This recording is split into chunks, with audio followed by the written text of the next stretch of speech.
Hello, and welcome to this week's special Halloween edition of IE News. Today we have an in-depth look at the new horror film Sinister, an exciting entertainment report, and a ghoulish top 10. We also have our very first panel discussion on the AMC hit series, The Walking Dead. All this and more coming up right after this.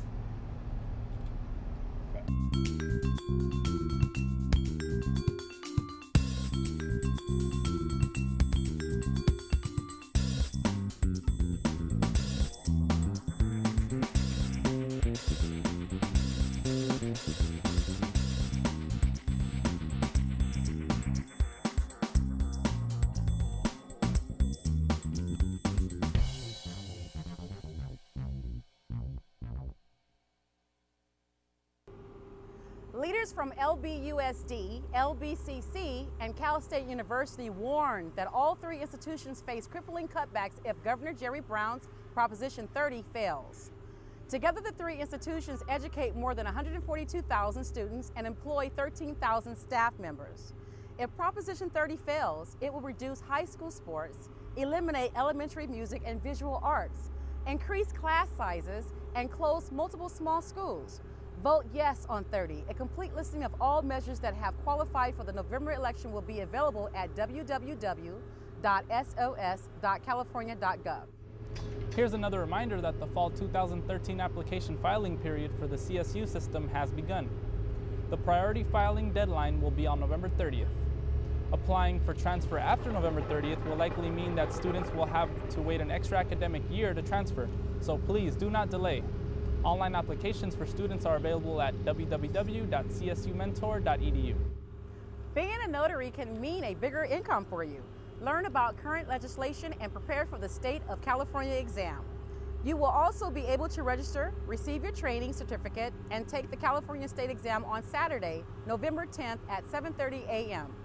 Registration fee is $80 and the material fee is $30. For additional class information, call 562-938-5051.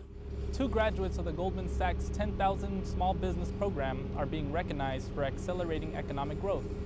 These awards were announced during the National Small Business Week in Los Angeles.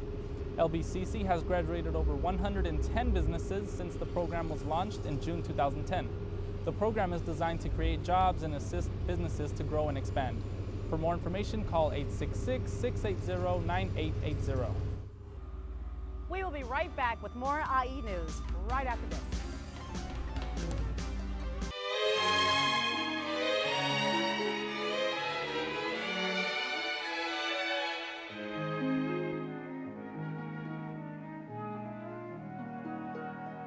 Fairy tales can come true. It can happen to you if you're young at heart. For it's hard, you will find, to be narrow of mind if you're young at heart. You can go to extremes with impossible schemes. You can laugh when you're dreaming.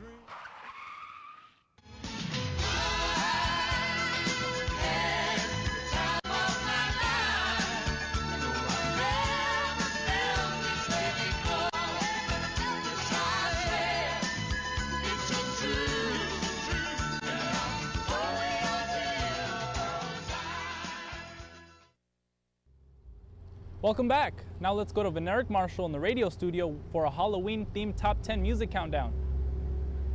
Hello, this is Van Eric Marshall of the Van Eric Rock Show at LA Talk Live and KLBC for IE News. Today I'm bringing you the top 10 Halloween hits. At number 10, we have Korn, Coming Undone, like Undead Undone. At number 9, we have Ethel Waters, Jeepers Creepers, you know, like Jeepers Creepers, where you get those peepers. At number 8, we have Marilyn Manson, This Is Halloween, and definitely, yes, he is Halloween. You know, you go Marilyn. At number 7, we got Black Sabbath, the title song Black Sabbath. At number 6, my favorite, the one and only Alice Cooper, Welcome to My Nightmare. Woo! At number 5, we have Godsmack, Voodoo, like you do.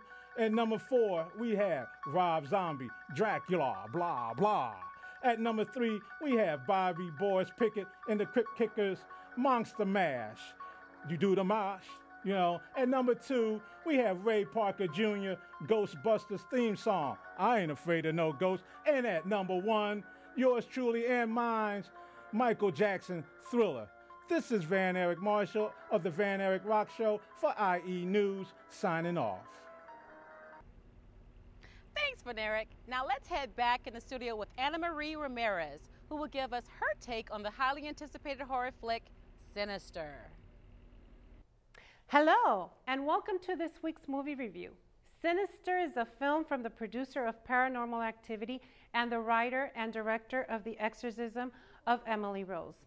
It was released October the 12th, making $18 million this weekend. Sinister is an all-time horror film that starts with a hanging of 4 dead people in the backyard of a home. Ethan Hawke plays a true crime novelist who is desperate for a hit. He moves his family where the previous residents died under very strange circumstances. While moving their belongings, he goes to the attic only to discover a box of mysterious, disturbing home movies with a projector. Little did he know that moving into this home would bring him so much mental anguish and problems with his wife. He had no clue what a huge mistake this was. Soon enough, he can't be without a glass of whiskey. He wakes up in the middle of the night as strange occurrences begin to happen in the home. This becomes a nightmare experience of supernatural horror for his family. While desperately working on his book, Ethan was mentally disturbed by the scenes in the snuff movies. Soon enough, he is unable to have a good night's sleep as he hears strange and mind-boggling sounds in the home. I will stop now, and I will leave you in suspense. If you want a good, freaky, spooky scare this Halloween, this is the movie you want to see, as it's hair-raising and gripping of horror. The movie had a sense of humor. I highly recommend that you don't miss it. Bwahahaha! I give this movie 4 devilish pumpkins. This has been my movie review. I'm Anna Maria Ramirez. Till next time. Thanks, Anna Maria. Now let's go to Mallory Jackson and Andrea Stepter to give us the lowdown on the latest celebrity gossip. This is your IE News Entertainment Report with Andrea Stepter and Mallory Jackson. Recent rumors have been going around about the feud between Nicki Minaj and Mariah Carey. The 2 new American Idol judges reportedly verbally attacked one another on the 2nd day of their American Idol shoot. Nicki Minaj threatened to shoot Mariah Carey, while Mariah Carey complained that she felt like she was working with a 3-year-old. The tension between the 2 divas should definitely bring higher ratings to season 12 of American Idol, and we know we'll be watching it.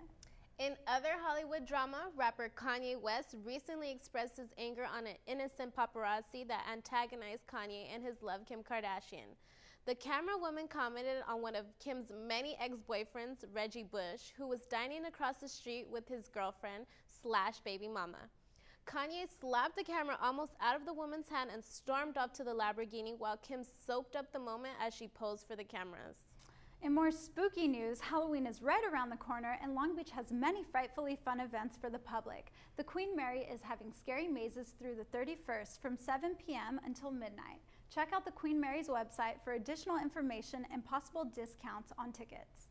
On Sunday, October 28th at 2:30 p.m., there will be a Halloween dog costume parade at Livingston Park in Belmont Shore. For all the dog lovers out there, bring your dog with its best Halloween costume on, and you may win one of the many prizes. This is your IE News Entertainment Report with Mallory Jackson and Andrea Stepter. Have a safe Halloween, everyone. Thanks, Mallory and Andrea. Now let's see what LBCC students are up to this Halloween season. I plan on being a zombie. I'm into that Walking Dead. Loki from the Avengers. Sexy firefighter woman. Probably just a baseball player, something simple.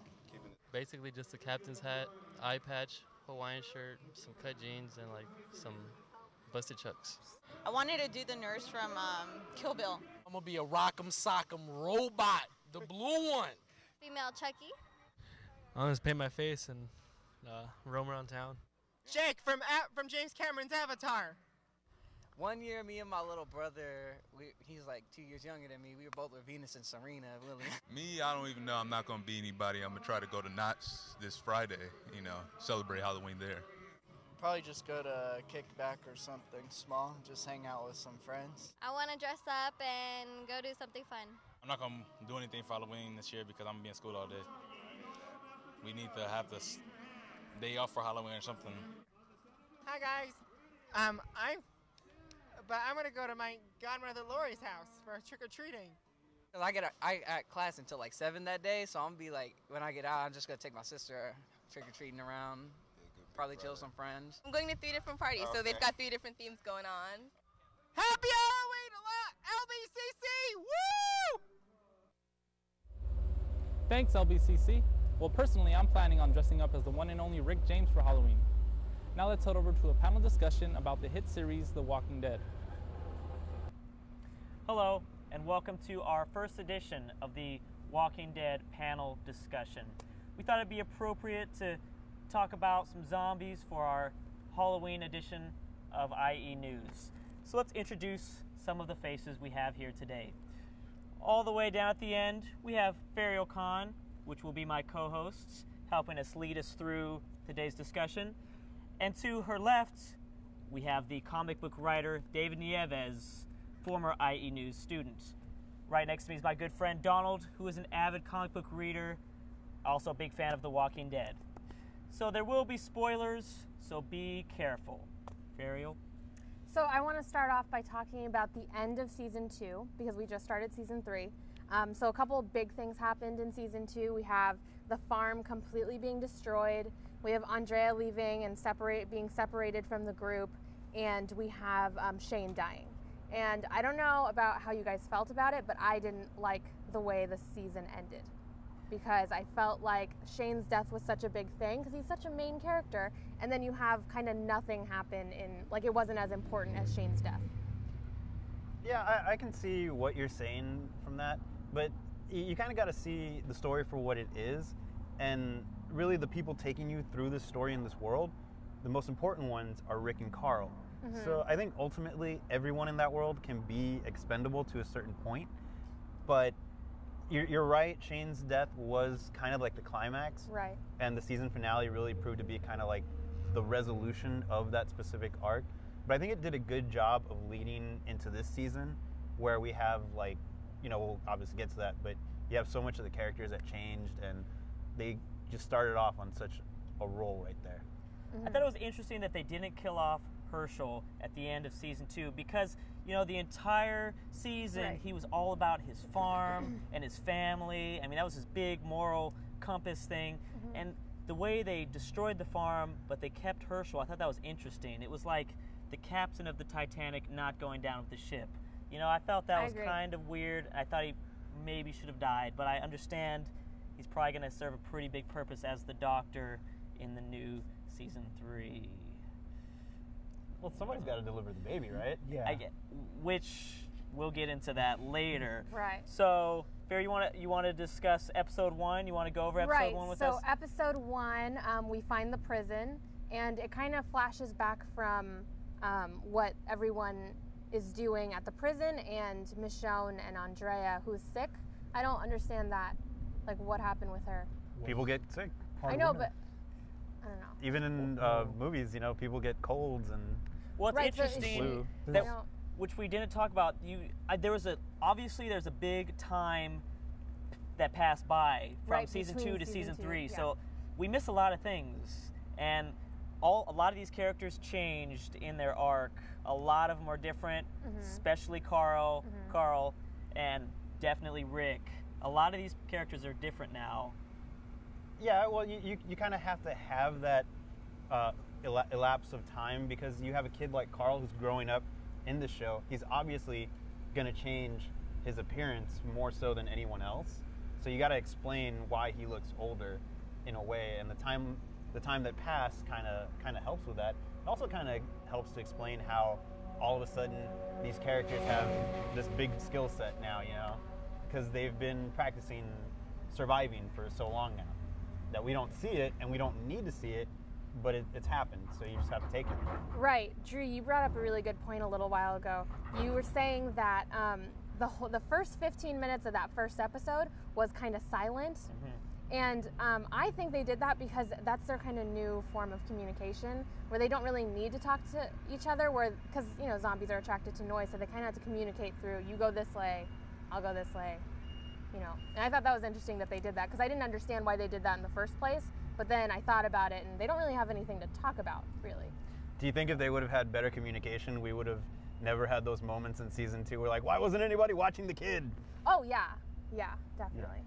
I have high hopes for season 3 because to me, season 2 was a definite downer. Just real slow farm action, Not many zombies. 1 or 2 zombies. Yeah. I mean, I felt like I wasn't even watching a zombie show for a little bit. It was just people talking about zombies. So I've got high hopes for season 3. And what do you guys think about Herschel's leg being cut off? At the end of that first episode? I don't know. I actually don't know how that works. So the zombie bit his leg, and you can just cut off that part of the leg and you're fine. The infection won't spread. Like there's a time limit on it. You don't turn to a zombie until you die. Oh, okay, that's right. He didn't die. They just chopped off his leg. So why did they need to do that if you... To stop the infection from spreading. Okay. Season 2, or episode 2, was pretty interesting as well. We got a lot of different things that was going on, like the prisoners. I think this episode 2 was definitely like a huge, you just see Rick just go crazy. Like you see Rick, he killed, pretty much he killed 2 guys, and it was a pretty crazy way too. For me, I'm not sure if you guys agree, I'm sensing a little bit of Shane come out in Rick. Shane's death, but I feel like after Rick killed Shane, there's more of a weird, crazier side to Rick now after he killed Shane. I agree. I don't think he's completely like Shane yet. I think he might become more like him as he gets more desperate, I guess. But I think he still has that moral compass where he has to weigh his decisions and be like, is this going to be better for the group? Whereas Shane kind of didn't really care about the group at all. I don't think. He only cared about... I disagree with that. He did care about the group in the beginning. He definitely cared. Near the end, he didn't care about Carol, he didn't care about Daryl, he only cared about Lori and Carl, and that's it. And that's a beautiful love story. That was a beautiful love thing. I think we're going to see Rick go down that path where he's only going to care about Rick and Lori, and that's going to be it. Well, anybody else could go away. Yeah, let's getting back to the prisoner thing. Donald, you and I have kind of read the books, and we can compare the prisoner setup from the books to the show. In the books, you had more time with the prisoners, and they did more. Yeah. There were more events that happened around them. And here, it was kind of what I didn't like about episode 2 was that it was a little bit telegraphed in a way, where you can kind of see what's coming. No, Rick's gonna have to kill these guys pretty quick, So that was the only drawback of that episode to me. I would have definitely liked to see more of the prisoners survive. Yeah, and have a little more of that conflict like that they did in the books. Guy, what is his? Did we ever learn his name? Thomas. Yeah, he was going to be I thought he was going to be the new villain. And I would have enjoyed that. Yeah. And I got a question for you guys. Do you think those 2 remaining prisoners are going to pose a threat to the rest of the group? Because they kind of just left them on a cliffhanger, they're just supposed to stay and live there, yeah. After Rick just killed their friends, what? I feel like there might be some sort of revenge. I think it's great to have a wild card like that you just don't know what they're going to do with them, because from reading the books, they didn't do that, so we don't, and that's why it gets good for us, because we don't know those parts. Yeah. This is new for us too, like it is for everyone else in the world, but it's great just to have that wild card X factor of, they don't have to kind of build a story around them. They're just there any moment. You know they were there, but you just don't know where they're going to pop in next. Which brings me to my next point. When do you think Merle is going to come back? And how do you think that's going to affect Daryl? So, I have something to say. In the comic books, Daryl doesn't even exist, right? Yeah, Daryl is a TV character. So you guys are completely in the dark. You don't know what this whole thing is going to be. Does Merle exist in the comic? No, Merle doesn't exist in the books either. Okay, so that's really interesting. So when do you think Merle's going to come back? He might already be back. If you remember at the end of episode 2, I believe, and what's her name? Carla? Carol. Carol. All right, she's out there and cutting up that zombie. There's that little peeking somebody's peeking. Right. Just saying, that might be Merle. Watching her. Yep. I think we probably got the peak of Merle at that moment, but I think we'll get a reveal of Merle probably by the end of this next episode, because all the interviews and all the talk around season 3 was that Merle's going to be back. He's going to be back immediately. And we still really haven't seen him. So this could be the build-in to that moment, because really you kind of have a time frame with a statement like that. So it's got to happen probably by the end of this episode. Here's a big thing, which I know the comic book guys might know what's going on, but predictions about Lori's baby. What is going to happen with that? I mean, there's so many different ways it could go. Yeah. It could be Shane's. Could be Shane's. Could be a zombie. Could be Shane's. Could be Rick's. Could be T-Dog's for all we know. T-Dog. You know, Lori was like that apparently. You know, and that's why I kind of like the joke line in episode 2, the meta joke about her admitting to be a terrible wife and a mother, because that was like the talk of season 2, and you know, people booed her mention in the panels at Comic-Con. So it's kind of like, you know, there is a genuine hatred of Lori, but it's good for the show because you get a reaction out of people, good or bad. You know, and as for like whose baby it is, it could or be if it's even going to be a human or a zombie. I would like to see it be a zombie. That would be something new, and that would be a nice wow factor. Let's get I like a female perspective. How would you feel have the potential about having a zombie baby? Oh, that's scary. Yeah, I don't what know. she was discussing in episode 1 that's about scary. what if it was just gonna rip her stomach open. Yeah. Like she wouldn't even know. But she, like, when she was talking about it, she was more concerned about the baby, and she was like, "Just kill me." Like she was talking about that. She was like, "Just take me down, make sure the baby's okay." So I guess that's how I would feel. How do you think Carol is going to be able to deliver this baby? You know, like that's kind of a big... Yeah, she was practicing on a zombie, how to cut. Practice makes perfect. I guess so. And that was a cool thing. That was a very cool, like, moment to give Carol, and it kind of establishes her growing role in the group, and it gives her a purpose. You know, like T-Dog is around for the purpose of being killed by Merle. That's pretty much the only reason why he's still there. And so Carol's now... That's good. Carol now gets this purpose about she has to deliver the baby. She's probably going to be the only one that can do it. So you put her in danger. Not only do you risk her life, but you risk the baby's life too. And see, and how it's interesting that they're making Carol be the one to have to deliver this baby. So now I'm trying to think, like, what is Herschel's right? Because he's alive. Now? You know, he's alive and he's a doctor, but he's not. Like, what is maybe going to he's be his walk purpose? her through it. He's a farmer. I guess he's got to teach someone how to farm. He's a farmer. He's a man of God. You kind of always. You need that guy. Dale, you need that guy. He's going to be the new Dale. He's going to be the moral compass of the team. Still. And what do you think about Carl's huge change? Like, I mean, you see him like the way he killed those 2 zombies. He said he killed 2 zombies and he brought back medicine. Right. And the kid is just totally different now. I think, yeah, because last season, if Carl went outside of the farmhouse, he would get in trouble. Like, he's not allowed to move. And then all of a sudden, this season started, and he's kind of one of the main men that are going out there and fighting zombies. In season 2, Carl was kind of like a commercial for contraceptives, because he was the kid that you just didn't want to have. In season 3, we see him grow into this role that me and Donald have seen from reading the books, where he's this totally tough guy character now, where he can handle himself and he contributes to the team, and he basically, like, if you need someone to watch your back, you wouldn't mind having Carl do it. Right, but he is still such a, like, just a kid, and he's going through his, like, teenage... But look in the world he has to grow up in. That's going to grow you up so much faster. Right, but I feel like he's going to make a mistake. And Everybody that's what Lori... mistakes. I know, but it might be just because it's impulsive and he wants to do it just to fight Lori a little bit. Because it's a mother-son thing. And that's good, because you're going to show a human side of it with kind of like a teenage rebellion set in a zombie apocalypse. Right. And what do you think is going to happen between Beth and Carl? That is going to be a little interesting, a little weird. I hope Carl scores. That's what I'm rooting for. Who knows? They did it in Star Wars. just saying. Okay, I don't know if you guys saw the sneak peek to episode 3, but it was just a scene of Michonne and Andrea walking, and then she has her 2 zombies that she has chained, and then there are a couple zombies following her, and they're kind of walking toward, like, smoke.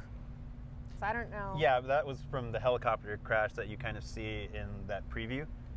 Because in the next episode, I think hopefully you'll finally meet who's going to be the big villain of this saga, the governor. Okay. So that helicopter crash, they go investigate it, and then they come across the people from the town and the governor, and they see this whole nother way of life being ruled by this overlord in a way. So we kind of have to decide on the character whether he's doing the right thing or is he the big villain? Is he the bad guy? Do you guys think it's the same helicopter that we saw at the very first episode Yes. flying through Atlanta? Yes, that'd be good, right? Ooh, That be a nice first sneak episode. peek. Yeah. It'd be a nice comparison to just go back and take Yeah. a look at that, because Yeah. you knew that this one was a military helicopter. Yeah. I wasn't Was sure the if last the one. other And one was that's- like a TV helicopter Yeah. or... Because Right. all we saw was reflection, right? Yeah. From Yeah. the mirrors or windows. Yeah, because in sometime during season 2, the reason why all of the zombies herded over to Herschel's farm was because of the helicopter, right? Like it was like a chain of events. So the helicopter will eventually crash, and wow, I didn't realize that. Yeah. That was all connected. Let's talk about some romance now. What do you think about Carol and Daryl doing some weird, like they showed some weird, innuendos of Yeah, I what didn't might like be that. going on in the future? Why didn't you like that? Because is it because I older saw it- older woman, younger man? You don't dig No, that? no, because I felt like when I was first watching season 2, I just felt like it was a mother-son relationship or like a brother-sister where it's like loving and How? they care for each other. Because Daryl is this tough exterior where he doesn't want to talk about his feelings, and then all of a sudden he meets Carol, and all of a sudden he opens up a little bit, and he kind of is nurtured by Carol, so that's why I thought it was kind of more of a mother-son relationship. And the fact that she like is kind of flirting, and I don't know, I just was uncomfortable with it. You ever think that maybe he just wanted a friend? Well, yeah, but I felt like when I was watching it, I got the impression that since So you Carol, would totally be against the Daryl-Carol relationship? I wouldn't be against it. I think that they would have to do a good job of between the dialogues and stuff to make it not weird. I think our next panel should be Fariel's anti-marriage panel. It's not anti-marriage. I'm just saying it made me feel uncomfortable. And then one last subject. What do you think about Glenn and Maggie? What do you think their purpose is going to be for the future? I mean, Yeah, it you looks were like you talking don't even about- like that. No, I don't mind. What do I you don't like, mind it. It's Fariel? just that David was talking about how every character has a purpose. Herschel kind of has a purpose. He might be walking. Oh, Herschel can be the farmer, Carol can be the doctor. Right. So what is their purpose? That's my question to you. You're always going to need foot soldiers in a way. You always need an infantry, filler characters? an infantry to go in and do your dirty work for you. And we saw how Maggie became this really tough character now too. So she fits into that role now. Right. And Glenn was always the one that went out and got supplies Yeah, for the Glenn group. is like the fast one. That's And what he always even says. when we the first met gatherer. Maggie, she was kind of that runner too. Mhm. She was on horseback a lot doing that, but That's she was true. a runner still. Do you think they're expendable though? Everyone's expendable except for Rick and Carl, really. I don't know if I agree with that 100%. I think I might be only saying it because Daryl is my favorite character. I mean, no, there's going to be characters that you grow and you love and you connect with, but it's kind of where a show like Heroes failed, I where love that they had their first season with these great characters, Right. and in the second season, where it should have been, we get a whole new story with whole new characters. We didn't get that. We got the continuation, and they dragged on too long. Mhm. So that's what you don't want to do with a series like this. You want to give those characters those moments that they've earned, and just that's it. That's a great area to stop in. I think we had some pretty good discussions going on. Maybe if by popular demand, we might continue these discussions more in future episodes of IE News, but we'll see. Until then, I am Drew Donnell for IE News. Thanks, Drew. We'll be right back after a quick break.